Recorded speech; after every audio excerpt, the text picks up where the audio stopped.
Election आपण लढत होतो तेव्हा जे उमेदवार आपल्या विरोधात उभे ते कुठल्या पक्षात होते?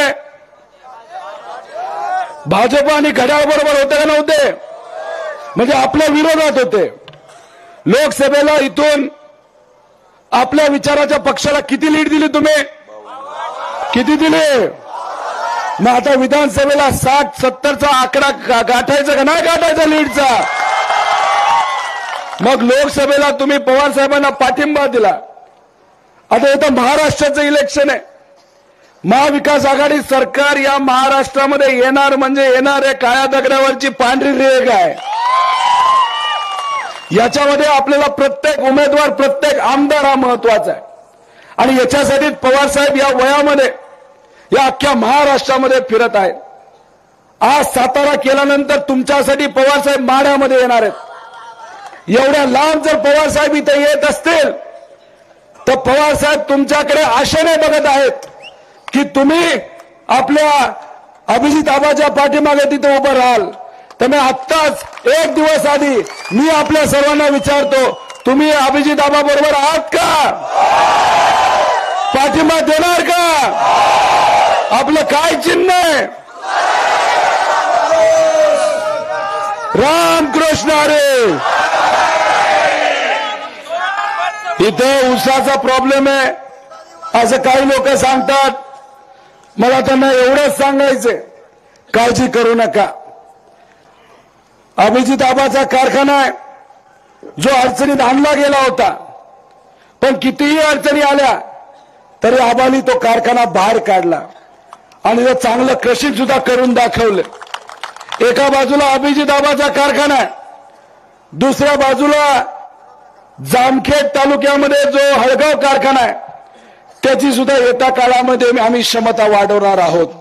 इथं येणार नाही आम्ही, पण जर तुम्हाला वाटलं की इथं यावं लागतंय, जर तुम्हाला वाटलं तुमच्या अन्याय होतो ऊसाच्या बाबतीत, एक गोष्ट इथं सांगतो, मला परवडलं नाही तरी इथं असणाऱ्या शेतकऱ्याचा ऊस आम्ही नेणार म्हणजे नेणार.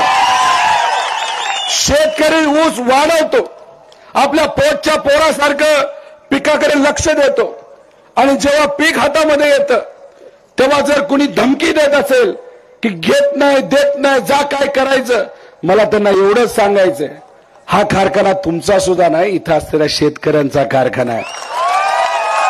आणि मग आमच्या शेतकऱ्याचा ऊस जर तुम्ही अडवत असाल तर त्या बाबतीत आम्ही तुम्हालाही सोडणार नाही.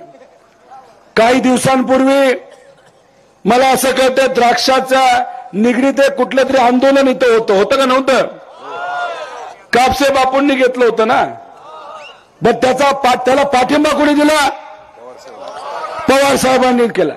त्याला विरोध कोणी केला?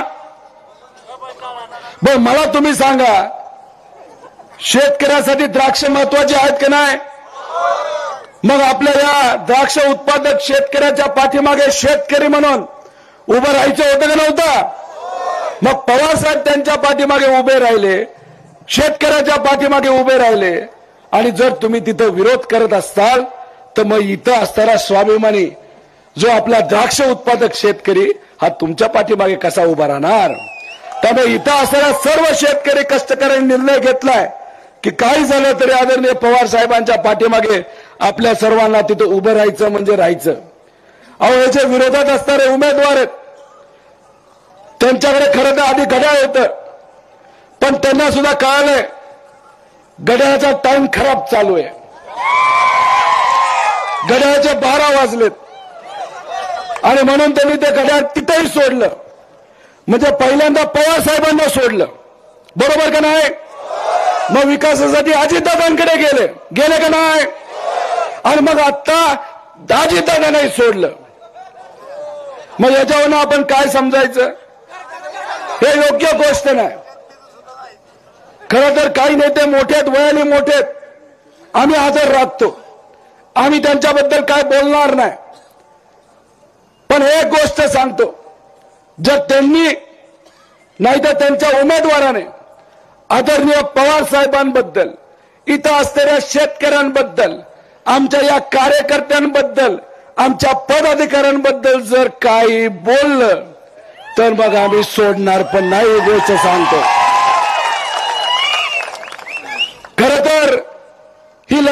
पैलवानांमध्ये आपल्या अभिजितआबांचे वस्ताद कोण आहेत? कोण आहेत? पुढे जे उमेदवार आहेत त्यांचे वस्ताद जे कुणी असतील ते असतील. आता या देशातला सगळ्यात मोठा राजकीय वस्ताद कोण आहे? अहो, मोदी साहेबांना, शहा साहेबांना सुद्धा कळलं नाही वस्ताद कुठला डाव खेळणार आहे. आता यांच्या पाठीमागे जर मोठा वस्ताद पवार साहेबांसारखा असेल तर आता कुस्ती कोणी खेळायची असते? पैलवानांनी खेळायची असते का नसते? आपला हा पवार साहेबांचा पट्या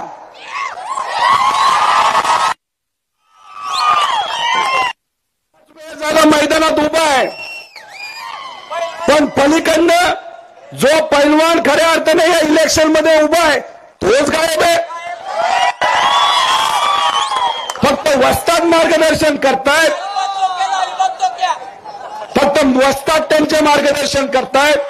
आपला पैलवान तिथं उभा आहे, पवार साहेब या पैलवानांना मार्गदर्शन करतायत, पण या पैलवानांच्या विरोधात जो पैलवान तिथं खेळणारे, कुस्ती करणारे, तो मात्र जर गायब झाला असेल तर एक गोष्ट आपल्या सर्वांना सांगतो की अभिजितआबा तर निवडून येणारच आहेत. बजा स्वप्नात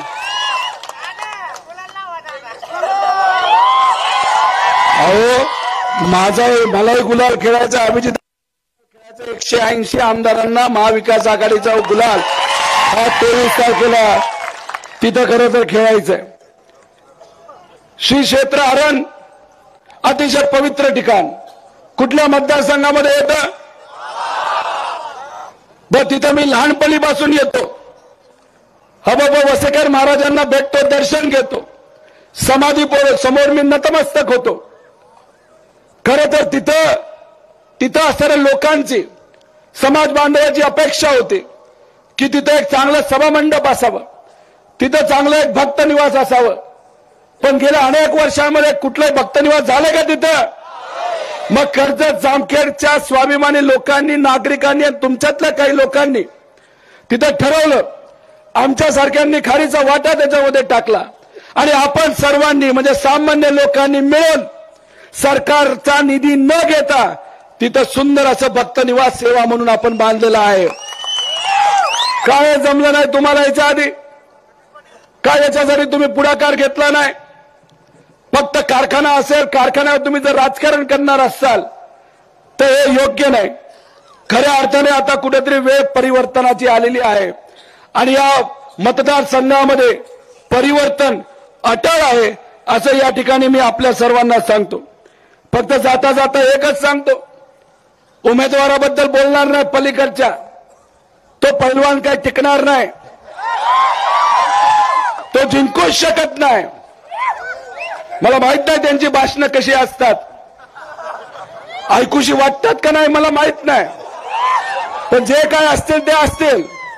पण खरी लढत जर कोणामध्ये असेल तर आदरणीय पवार साहेब विरुद्ध भाजप अशी ही लढत आहे.